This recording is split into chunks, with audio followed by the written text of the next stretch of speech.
Ushbu loyiha Asaka Bank Andijon BXM hamkorligida Jalaquduq tumani Qoraotoq MFY hududidagi 79-48-sonli konturda bir kontur bir mahsulot tamoyili asosida kartoshka mahsulotlari yetishtirish loyihasi amalga oshirilmoqda. Yer maydoni hajmi 10 gektar. Uzunligi 347 metr, eniga 305 metr. Yer maydoni o'simliklar zamonaviy usulda yetishtirilmoqda. Hozirda kartoshka mahsulotlari bir maromda o'smoqda hamda rivojlanmoqda.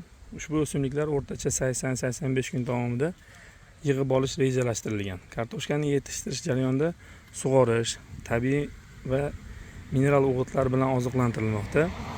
Ushbu konturda 66 ta dehqon xo'jaliklari biriktirilgan. Har bir yer ijarachilarga o'rtacha 15 sotiqdan to'g'ri keladi.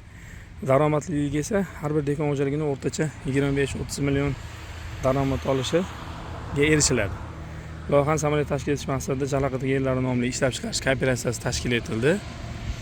Ushbu loyiha bo'yicha 1 gektardan 18 tonna, jami 10 gektardan 180 tonna hosil olish rejalashtirilgan.